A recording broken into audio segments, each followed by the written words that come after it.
로마 교회가 직면하고 있던 첫 번째 문제는 당을 지어 비방과 분쟁을 일삼는 것이었습니다.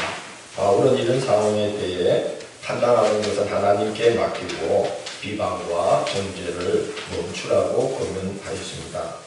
고린도 교회가 직면하였던 또 하나의 문제는 문란함에 있었습니다. 도덕적인 부패에 있었던 거죠. 교인 중에 아버지의 아내를 취하는 자가 있을 정도였습니다. 당시에는 여러 아내를 두는 것이 보편적인 일이었기 때문에 아버지의 아내로 삼은 여인과 동침하는 일이 교인 가운데 있었던 것입니다. 바울은 그런 은혜는 이방인 중에서도 없는 일이라면서 고린도 교회가 처한 영적 현실을 심히 염려합니다. 바울이 보기에 더 큰 문제는 고린도 교회가 보인 반응이었습니다. 2절에서 바울은 이렇게 말합니다. 그리하고도 너희가 오히려 교만하여져서 어찌하여 통한이 여기지 아니하고 그 일 행한 자를 너희 중에서 쫓아내지 아니하느냐라고 말합니다. 당시 고린도 지역은 로마 제국의 도시들 중에서도 문란하기로 손꼽히던 곳이었습니다.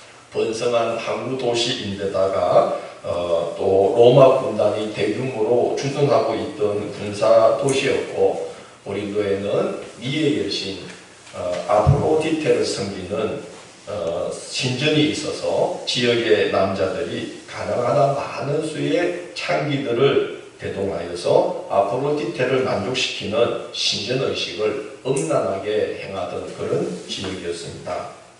그런데 지금 교회 내에서 일어난 그 일은 지역에서도 그 예를 찾아볼 수 없을 정도로 도덕적으로 심히 부패한 일이었는데 그 일에 대해 교인들이 매우 무감각한 반응을 보였다는 것입니다.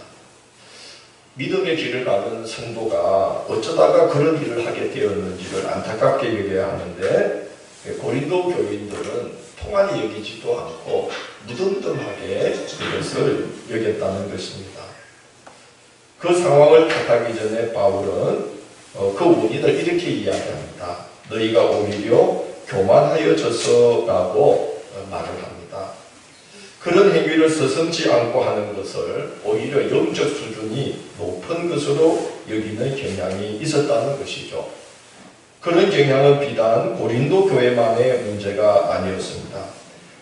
갈라디아서 5장 13절에서 바울은 갈라디아 교회 성도들에게 이렇게 말합니다. 형제들아 너희가 자유를 위하여 부르심을 입었으나 그러나 그 자유로 육체의 기회를 삼지 말고 오직 사랑으로 서로 종노릇하다 하라고 권면합니다.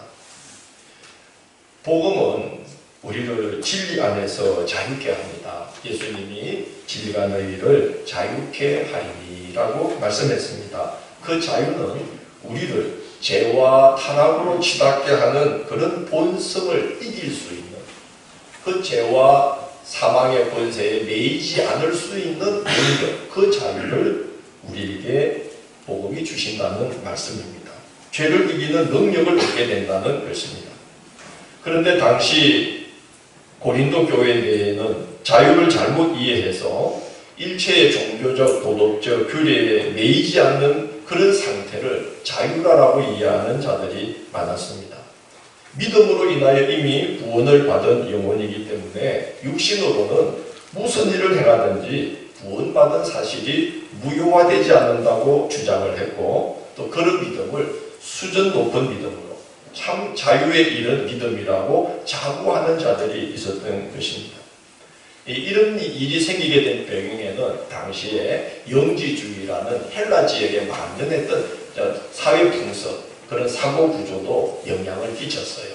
헬라 사람들은 영은 굉장히 고귀한 것이고 육은 아주 미천한 것이기 때문에 우리가 육신이 이 미천한 저급한 육신이 무슨 짓을 해도 그것이 고귀한 영혼에는 영향을 못 끼친다고 여기는 그런 영지주의가 아주 횡행했었습니다. 영과 육을 분리해서 생각하고 영은 굉장히 고귀하고 육은 영에 아무런 영향을 미치지 못하는 하찮은 것으로 그냥 우리 몸이 도구에 불과하다. 그렇게 여기는 그런 철학적 사조가 있었어요. 그래서 이제 그런 영향 때문에 믿음으로 구원을 받은 우리가 육신으로 무엇을 행하든지 그 영혼, 구원받은 영혼에는 아무런 영향을 미치지 못한다라고 이제 여기는 그런 경향들이 있었던 것입니다. 이것은 대단히 위험한 생각입니다. 고린도 교회 성도들은 불과 몇 년 전까지만 해도 도덕적으로 매우 문란했던 고린도 시민 중에 한 사람이었습니다. 그들이 예수를 믿고 신앙의 길을 걷고 있다고는 하지만 고린도의 문란한 사회 풍토의 영향 아래에서 완전히 벗어나기는 쉽지가 않았을 것입니다. 우리가 구원은 믿는 즉시 받게 되지만 예수님을 닮은 모습으로 성화되어 가는 것, 거룩하게 되어가는 것은 오랜 신앙의 연단 속에서 이루어지는 거 아니겠습니까? 그래서 고린도 교회 성도들이 예수를 믿고 신앙의 길을 걷고는 있었지만 그 전에 그들이 고린도 사회에서 살았던 그런 풍습들, 그런 생활의 습성들을 완전히 떨쳐내기라는 것은 대단히 어려웠던 것입니다.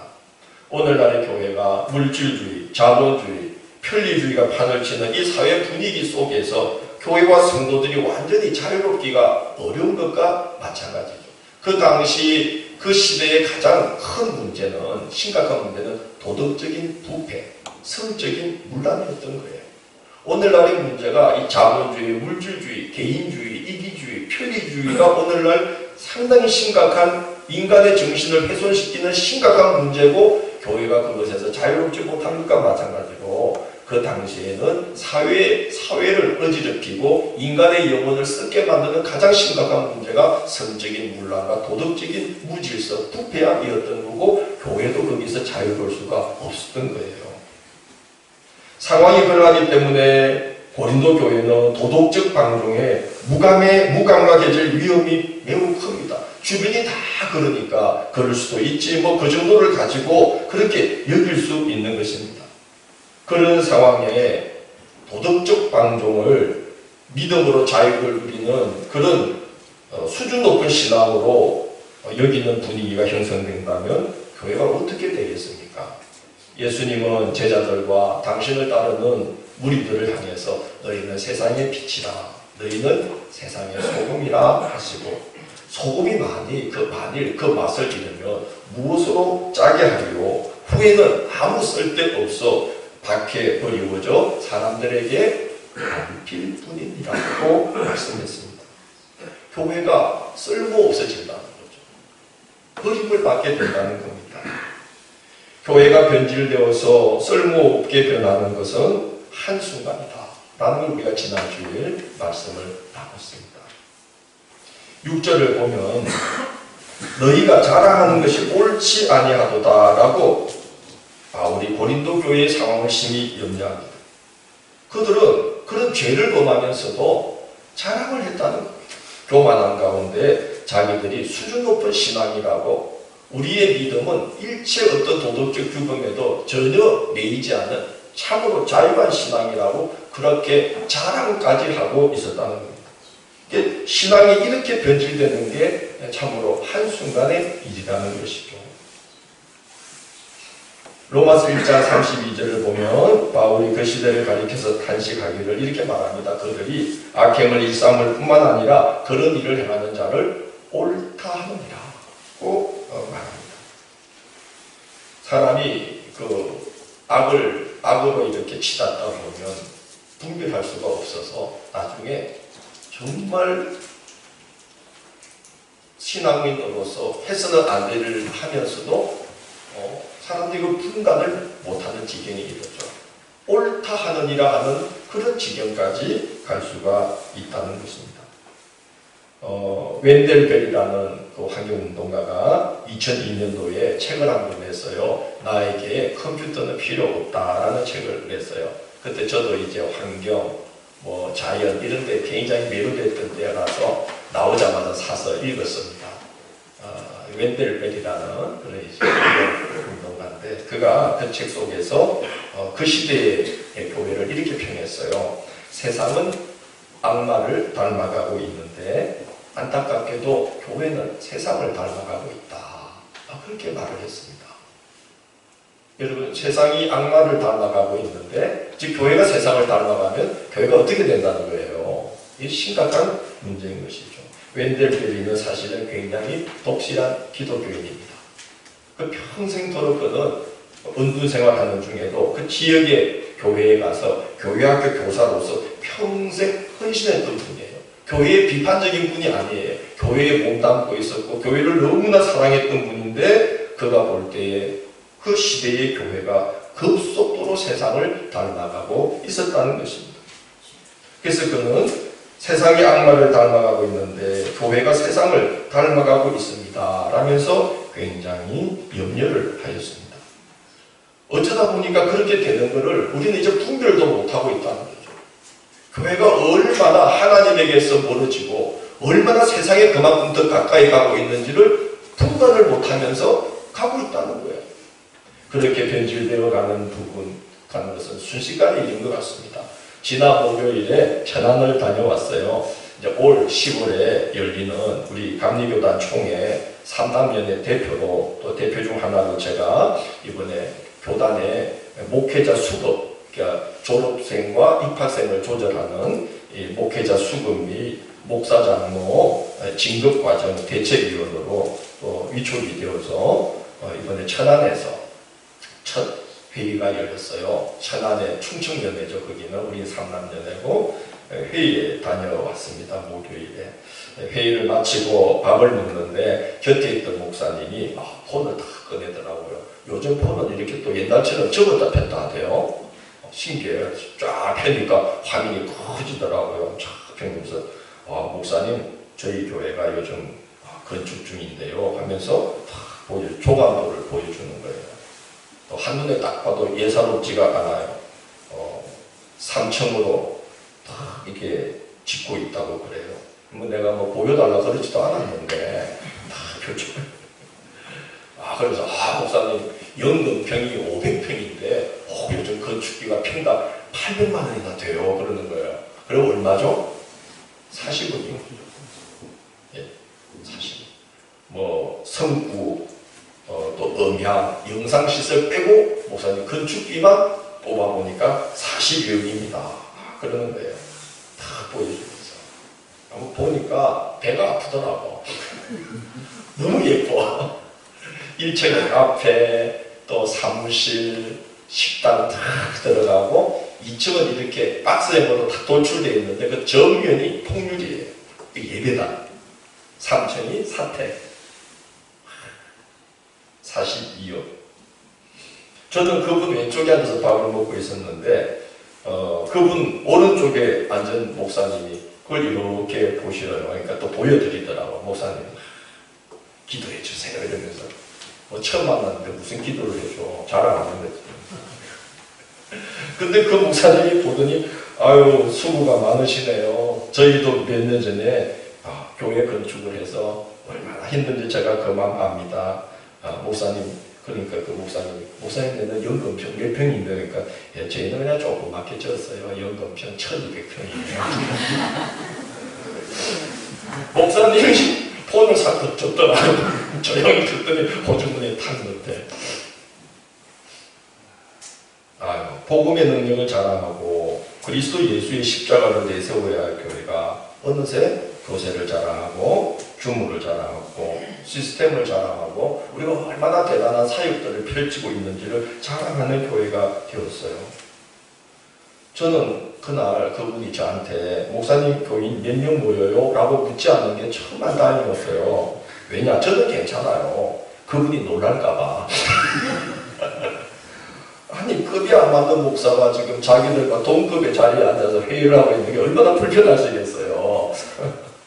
그래서 놀랄까봐, 그분이 놀랄까봐 내가 안 부른 게 천만 다행이다. 아마 그분 성가대원이 우리 교회 교인 수보다 많을 거예요.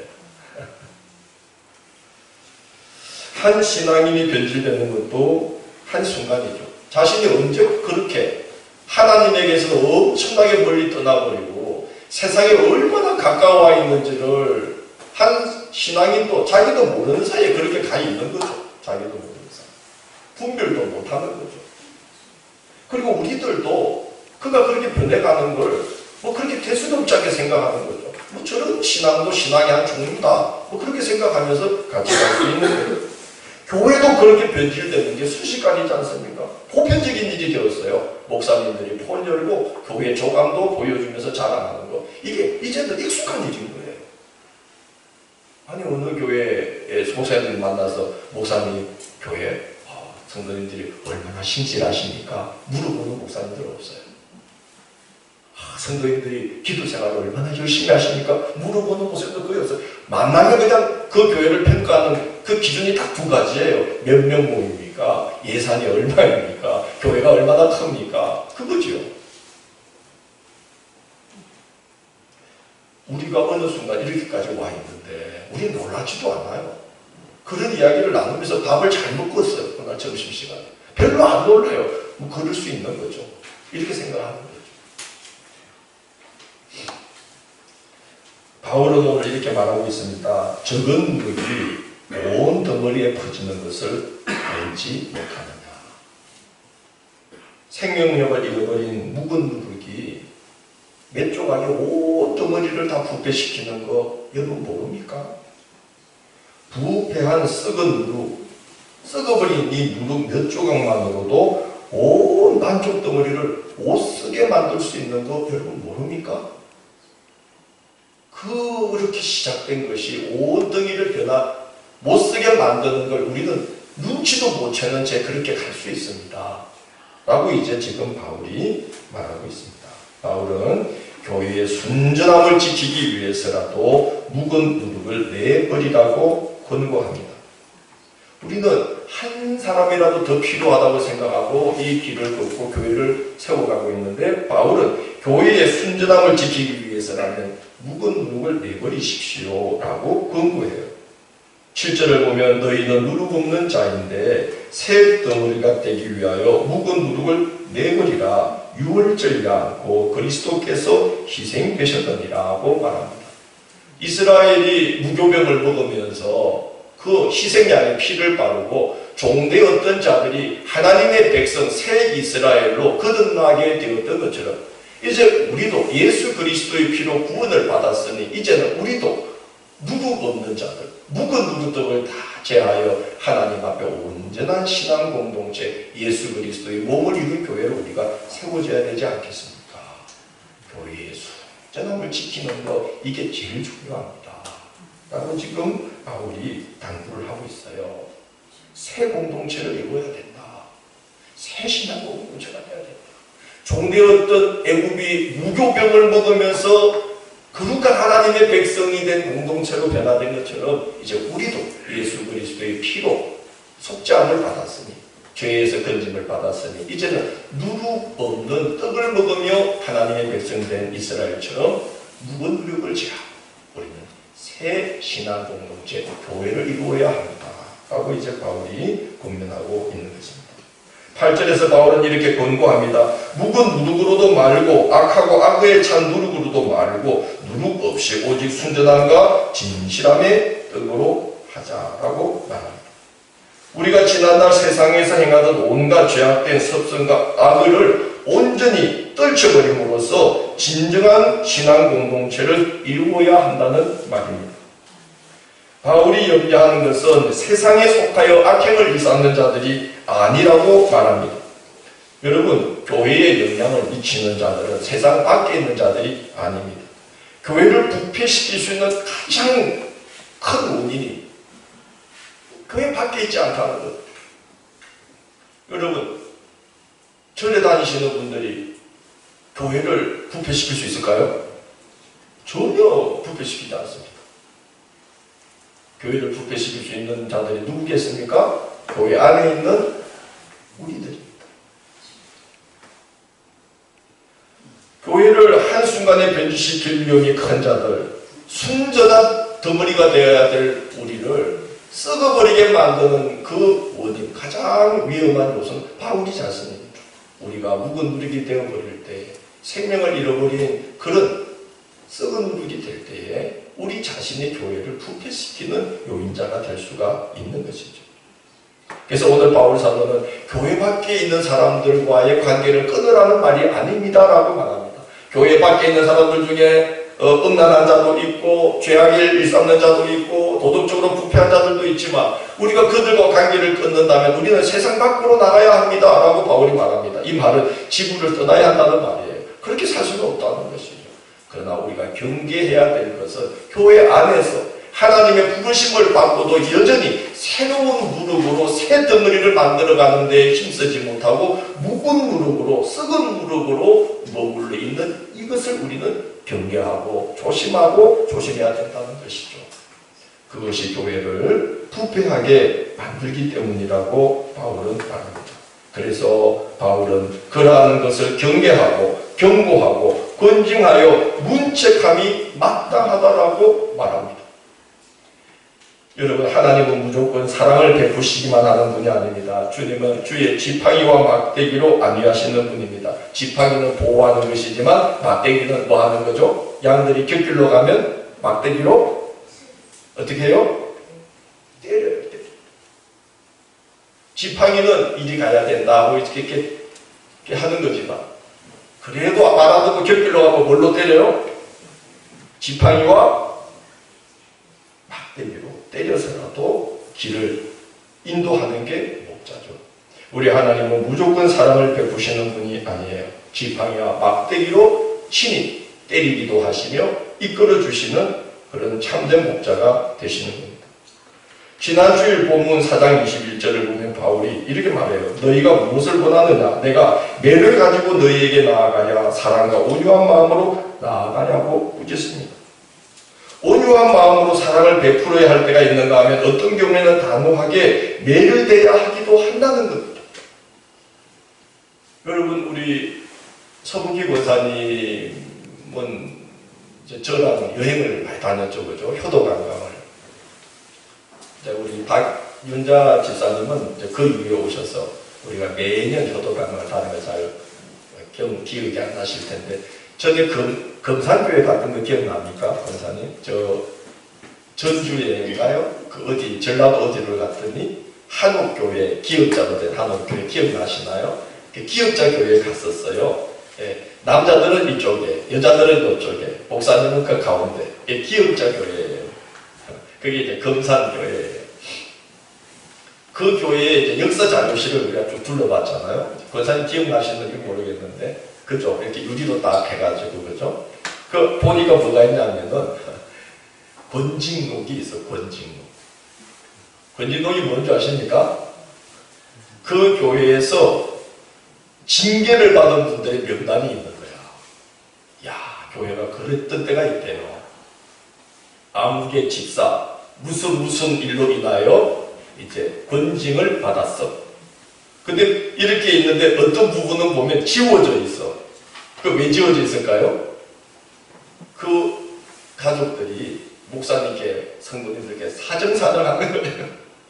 이런 게 여기에 적혀 있으면 우리 가문의 수치가 되도록 좀 지워주십시오 하고 애원애원을 한다는 거예요. 그리고 이제 그것을 고치면 이제 다시 회개하고 바로 잡으면 지워주는 거예요. 권징록이 있었더라고요. 교회가 그랬던 때가 있었습니다. 바로 안 가면 음하게 책망하고 바로 잡고. 요즘은 막 성도님들 한 분이라도 떨어져 나갈까봐 막 교회가 벌벌 떨고 막 그러죠. 교회가 번짐을 했던 때가 우리 한국교회 역사에 있었어요.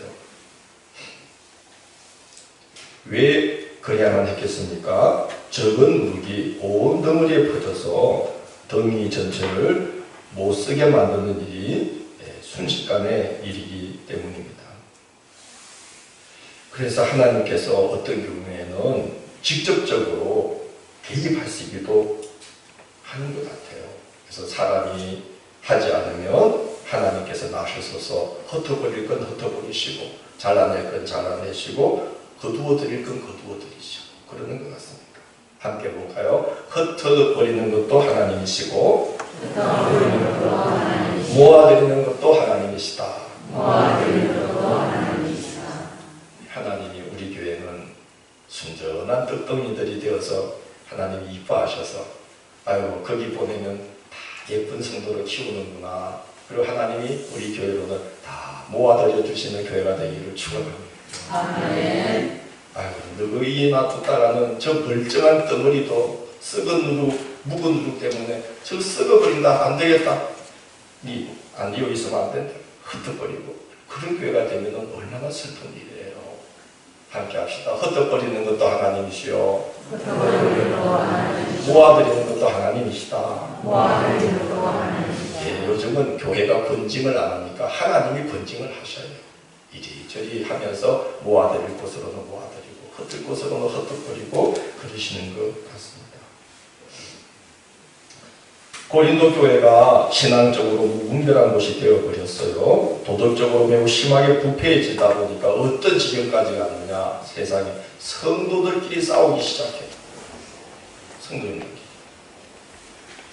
치고받고 싸우는 게 아니라 이제 법정에 가서 싸우는 거예요.